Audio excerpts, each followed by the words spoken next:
Good morning, students. Adab, Shashriyakal. As you know, due to the pandemic effect of corona, we are not able to provide the offline classes, and our government has decided to provide the online classes. And I am Bhagwati Chaudhary, as you know very well.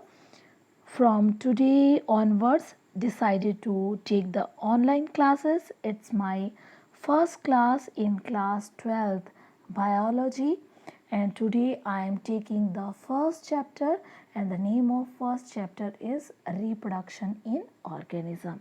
Reproduction, ma'am, it's very hard, not interesting chapter. No, students, it's very interesting chapter, and I will make it easier so you will learn in easy way.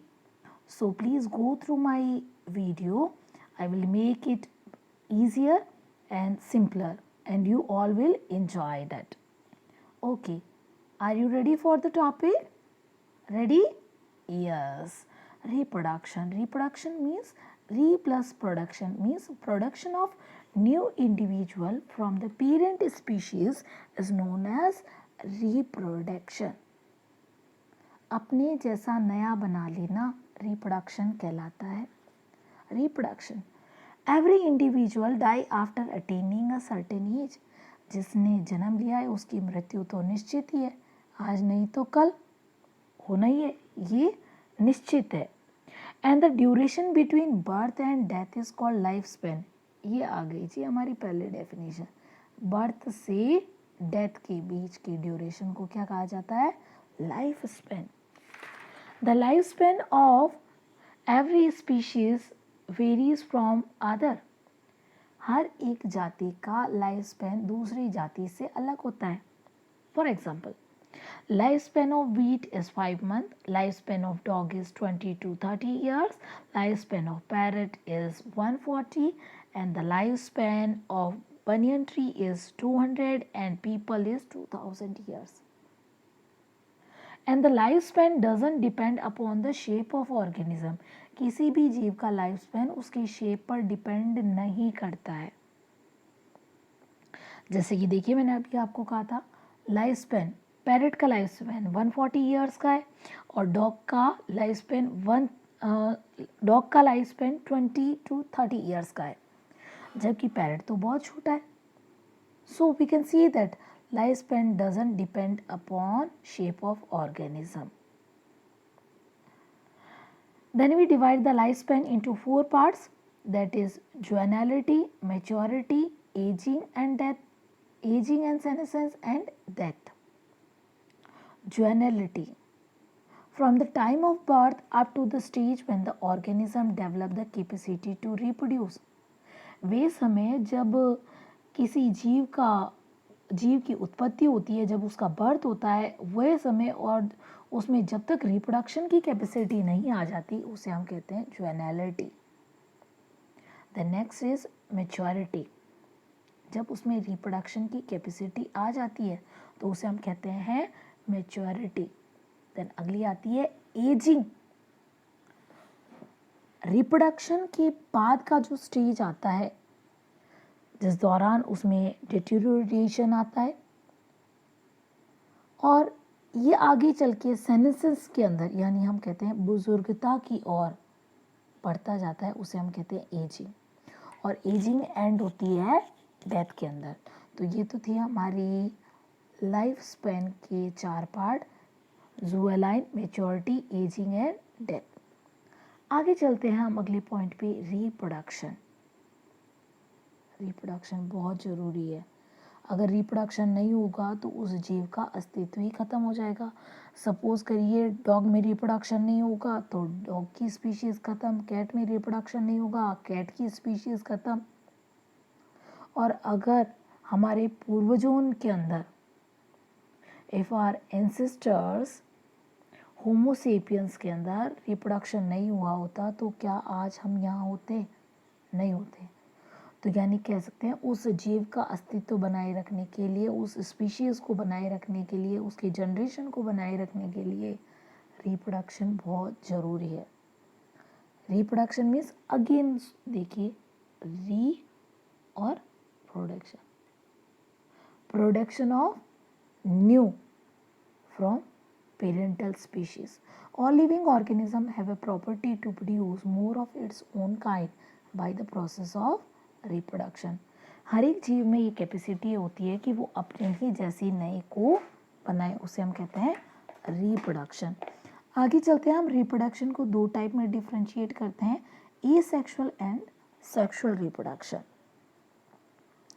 Asexual reproduction means single parent, यही आ गई भाई हमारी सारी definition. जब एक parent involve होता है तो उसे हम कहते हैं asexual reproduction. The production of offspring by single parent without formation and fusion of gamete.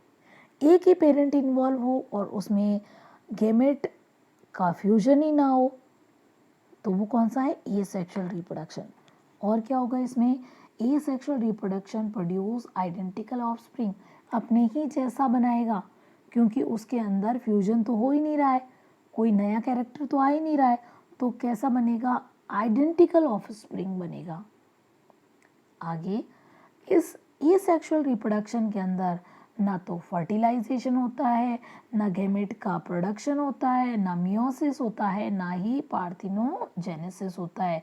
Involve only one parent in which meiosis, gamete production, fertilization, parthenogenesis does not occur.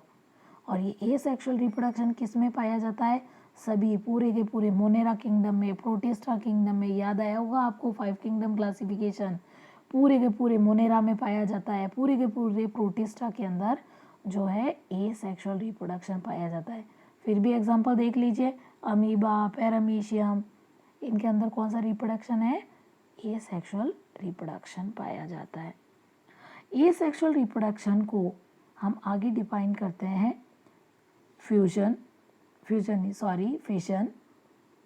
और ये fission कितने तरह का हो गया, बाइनरी फिशन और multiple fission, ये fission के ही टाइप है।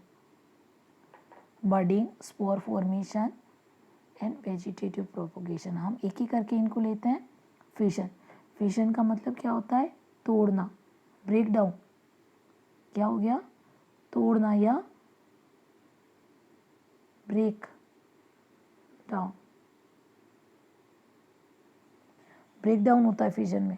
During asexual reproduction parent cell divide into 2 और मोर सेल, 2 या 2 से ज़्यादा में टूट जाए और नई डॉटर सेल बनाए तो वो क्या होगा, टूटने के कारण बन रहा है, ब्रेकडाउन के कारण है, इसलिए ऐसा रिप्रोडक्शन, पर है तो एक ही पेरेंट, तो इसलिए हम इसे क्या कहेंगे, फिशन।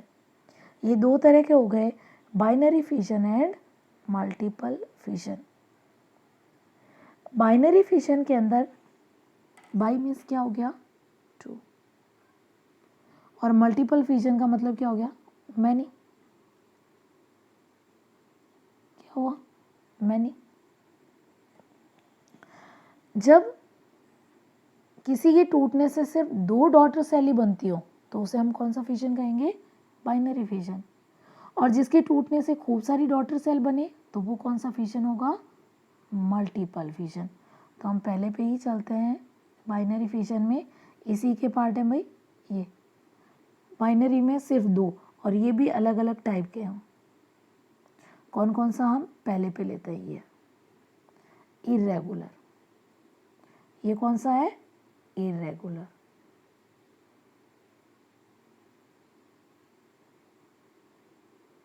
इरेगुलर बाइनरी फिशन है। इरेगुलर क्यों कह रहे हैं हम इरेगुलर, क्योंकि ये किसी भी प्लेन में साइटोप्लाज्म डिवाइड हो सकता है। सबसे पहले इसके अंदर न्यूक्लियाई में डिवीजन होता है, एक न्यूक्लियाई 2 में डिवाइड होती है और न्यूक्लियाई डिवाइड होने के बाद में इसका साइटोप्लाज्म भी डिवाइड हो जाता है, तो इससे हम क्या कहेंगे, इरेगुलर बाइनरी फिशन। आगे चलते हैं, हमारा कौन सा आ गया, आगे आता है हमारा लॉन्गिट्यूडनल बाइनरी फिशन। कौन सा,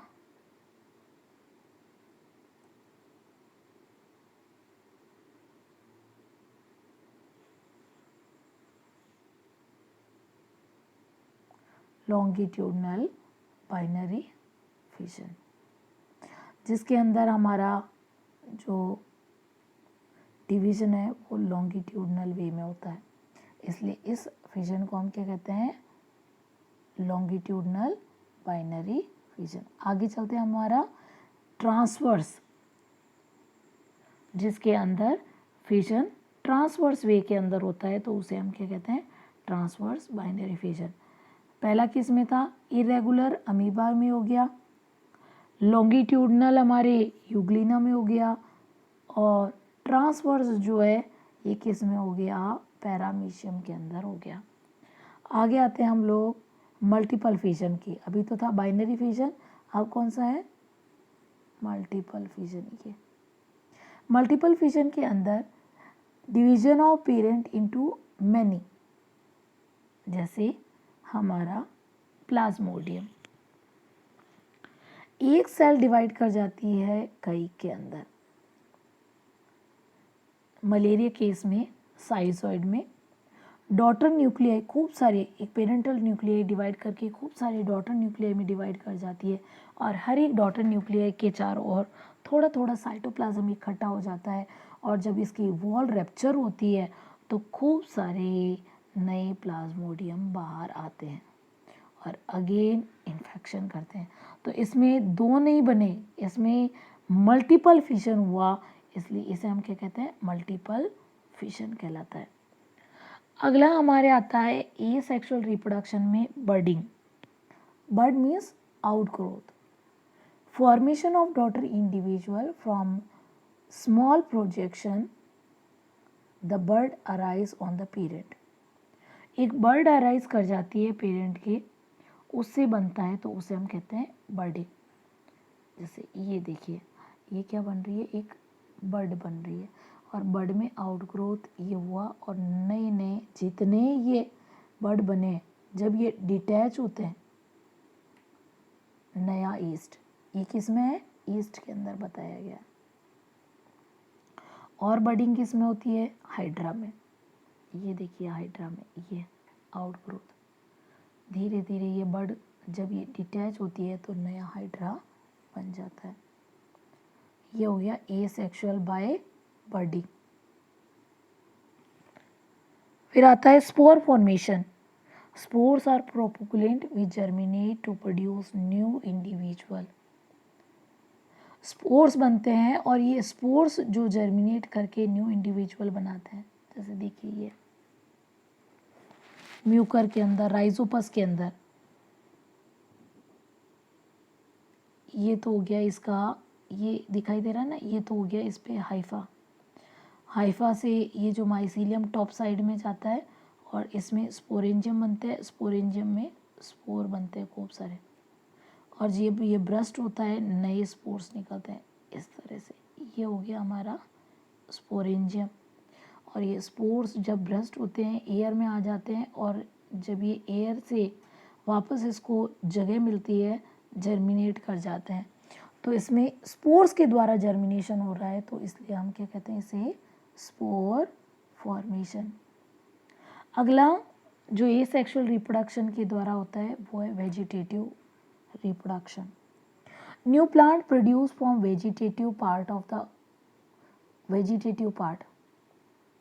ये प्लांट के किसी वेजिटेटिव पार्ट से ग्रो करता है, और वेजिटेटिव पार्ट कौन से होते हैं प्लांट में, स्टेम होता है, लीफ होता है, रूट होता है। उससे अगर नया प्लांट बने तो उसे हम कहते हैं वेजिटेटिव प्रोपोगेशन। और ये भी दो टाइप के हो गए अपने, कौन कौन से, natural method and artificial method. Vegetative reproduction vegetative part से होता है, और ये दो पार्ट में हो गए, नेचुरल मेथड और आर्टिफिशियल मेथड। भाई उबासियाँ मत लेना, आप लोगों की उबासी मेरे तक आ सकती है। आप लोग एक्टिव रहिए ताकि मेरे अंदर भी जोश बना रहे, और लाइक कर देना, सब्सक्राइब कर देना। जितने ज़्यादा लाइक्स आएंगे, सब्सक्राइब्स आएंगे, मेरा अगला वीडियो इससे ज़्यादा बेटर बनेगा।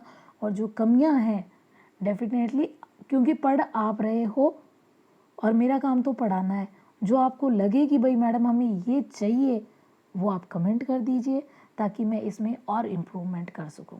ओके बेटा, हो गई उबासी पूरी, चले टॉपिक पे चलते हैं। आगे देखिए, नेचुरल जो है मेथड वेजिटेटिव रिप्रोडक्शन का एक एक एग्जाम्पल याद कर लीजिए, ज़्यादा कुछ नहीं।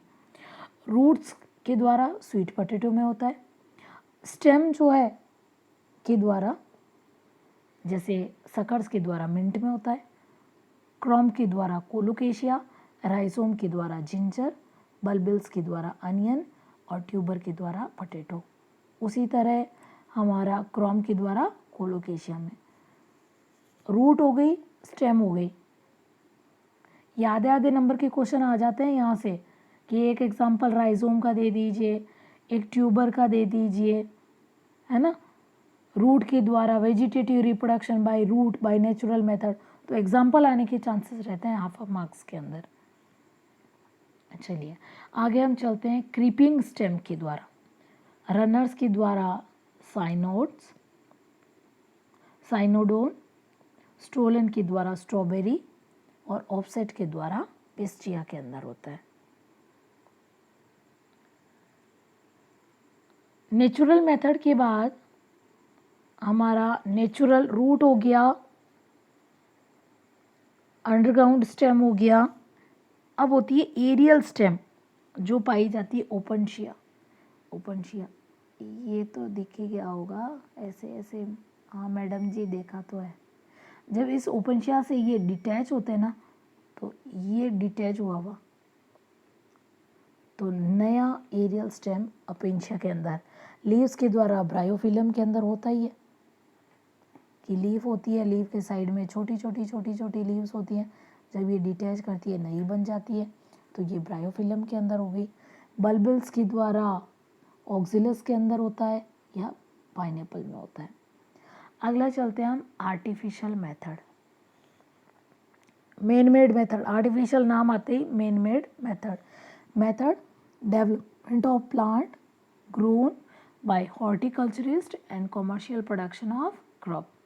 मैन मेड तरीका है जिसके द्वारा हम मैन मेड तरीके से इनको ग्रो करते हैं एसेक्सुअल रिप्रोडक्शन, वेजिटेटिव रिप्रोडक्शन के द्वारा, जैसे कटिंग। और कटिंग का मतलब क्या हो गया, हमने किसी की डाली ली काटी, वो नेचुरली नहीं है, मैन अगर आदमी कर रहा है, मैन कर रहा है तो ये आर्टिफिशियल मेथड में आएगा। डाली काटी लगा दी हमने, या किसी कोई रूट काट के हम लगा रहे हैं, या कोई भी पार्ट है वेजिटेटिव पार्ट है काट करके अगर हम लगा रहे हैं, मैन मेड होनी चाहिए पर, तो होगी cutting. Small portion of any organ use for propagation is cutting, जैसे ग्रेप्स में होती है, शुगर केन में होती है। फिर आती है हमारी लेयरिंग। लेयरिंग जिसके अंदर दाब लगा दी जाती है।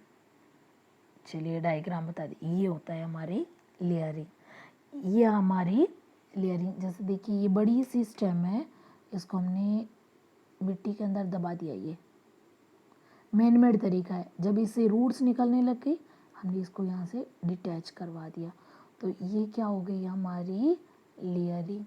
In this method, roots are artificially induced on the stem branch before they are detached from parent plant for propagation।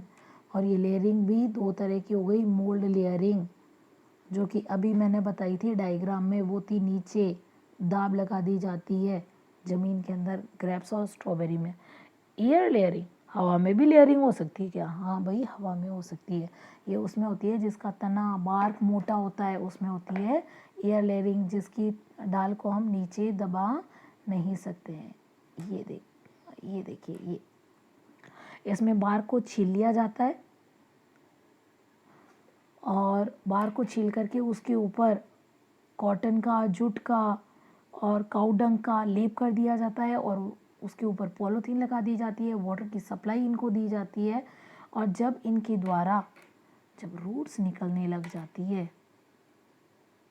तो हम क्या करते हैं, इसको यहाँ से काट दिया जाता है और ज़मीन में लगा दिया जाता है। तो ये कौन सी हो गई? Air layering. एक और डायग्राम बता देती हूँ आपको एयर लेयरिंग का। जैसे ये हो गई बार्क, ये देखिए ये बार्क को छीला गया है और अंदर ये देखिए जब इसमें रूट्स अराइज हो गई तो हम इसको नया लगा सकते हैं, ये इस तरीके से देखिए। और जब इसको पॉलीथीन का लेप किया हुआ है और इसको पानी की सप्लाई दी जा रही है।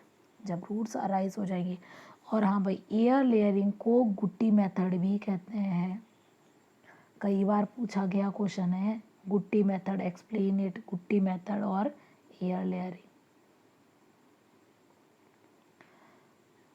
वेजिटेटिव रिप्रोडक्शन के अंदर हमने नेचुरल और आर्टिफिशियल मेथड पढ़ा।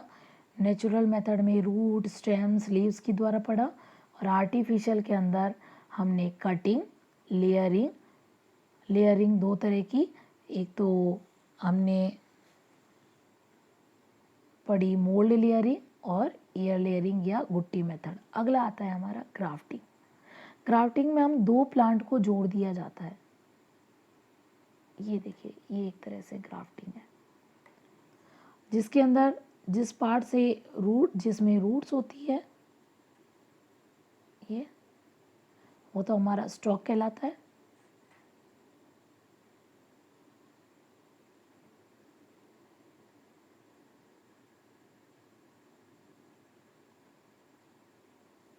और जो ऊपर जो जॉइंट किया जाता है उसे हम कहते हैं साइकन।